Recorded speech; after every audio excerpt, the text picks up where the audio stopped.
Hey y'all, welcome back. We are in the kitchen today getting ready for the Super Bowl, and today I am sharing a healthy take on one of our Super Bowl favorites.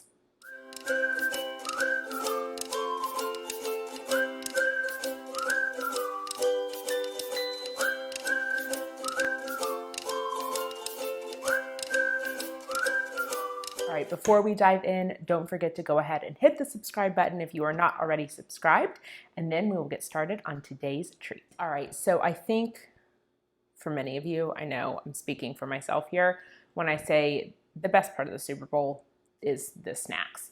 I don't watch it for the football, sometimes the commercials, but definitely the snacks. And so today I wanted to do a healthy low carb take on one of my Super Bowl favorites, which is going to be cauliflower nachos. So I know it sounds a little weird, but trust me, I have made this a bunch of times. And if you are trying to stay healthy in the new year, or if you are low carb like we try to be most of the time, this certainly fulfills my nacho cravings, and I do it a ton. It's great. So what I've gone ahead and done is roasted some cauliflower. I just buy the pre-cut cauliflower in the little bags and roasted it at 425 with salt, pepper, olive oil, a little bit of onion powder, a little bit of garlic powder for about 20 minutes until I got a nice little char on it. And that's how I like mine personally. But you do want to cook your cauliflower fully before you top it for your nachos. So now that I've done that,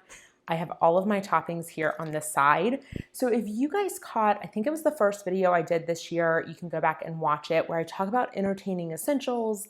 One of my entertaining essentials is a platter, and the reason being, or a large platter, I should say, and the reason being is because you can put everything on one platter and then you only have to wash one dish. So that's what I've done. I have laid out all of my toppings. I've got some tomatoes, cheese, lettuce, avocados, some shredded chicken.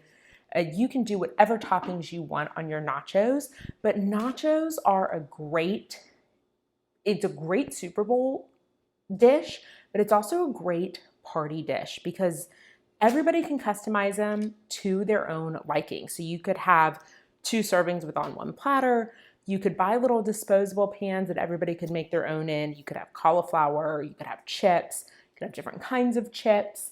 And then that way you have a platter of toppings, you've got the base, and everybody can customize it to not only their personal taste, but their dietary restrictions. So if you have someone who's dairy-free, they can make their own the way they like it without cheese. If you've got a vegan, they can make it their way. A low carb, you could do the cauliflower. Vegetarian, you can leave the meat off. So this is a great way to sort of accommodate a bunch of dietary restrictions when you're having a group of people over, or if you live in a house where people have different taste, which we all do, let's face it. So I'm gonna go ahead and top these. I've got some cauliflower here. I'm going to add my shredded cheese, and I have just lined this with parchment paper because that is an easy cleanup. So then once I take my nachos off of here, I can just throw my parchment paper away and not have to worry about cleaning this pan either. And you guys know I'm all for fewer dishes here. So I've also got some shredded chicken. What I have done with this shredded chicken is I put it in the crock pot. It was fresh chicken thighs. So I cooked it on high for about 2 hours and it got to this shredded consistency. I just put it in with some chili lime seasoning from Trader Joe's, which is my favorite, but you could also just do regular taco seasoning as well, whatever it is you like. So I have topped my cauliflower with my cheese and my chicken. And now I am going to throw this in the oven. I've got it set to 425 degrees. I'm going to throw them in the oven or so until the cheese melts, and then we will top it and be ready to serve it. So I've got my cauliflower chicken cheese combo out of the oven. It took about 8 minutes in the oven to get the cheese where I wanted it to be. So that's done. And now I'm going to top it with my toppings of choice, which for me, I love some fresh lettuce to give that crispy, fresh flavor. So sprinkle some lettuce on there. Got some fresh tomatoes. Add those right on top. And then some fresh diced avocado. And these are the perfect nachos for me.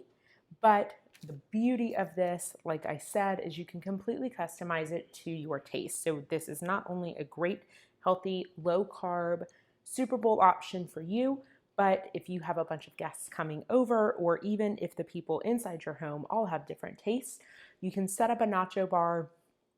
Really simple. Everybody gets to have it exactly the way that they want to have it. So I have on the side for mine some hot sauce, some jalapeno hot sauce. This is, by the way, not sponsored, the best hot sauce. It is the Siete jalapeno hot sauce. It is phenomenal.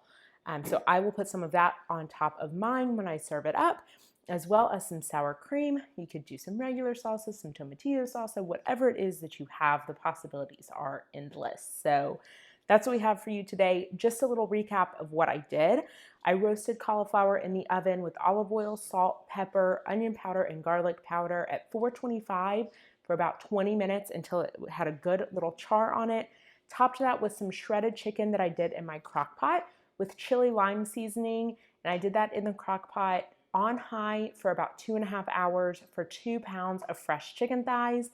Threw that with some cheese in the oven for about 8 minutes to get that cheese melted. Again at 425, topped it with my toppings of choice, and now I'm gonna go dive in. So thanks guys for tuning in this week. Don't forget to hit the subscribe button if you are not already subscribed, and I will be back again next week with another Super Bowl treat to get you guys ready for the big game coming up in just a couple of weeks. So don't forget to hit subscribe, and I will see you guys next week.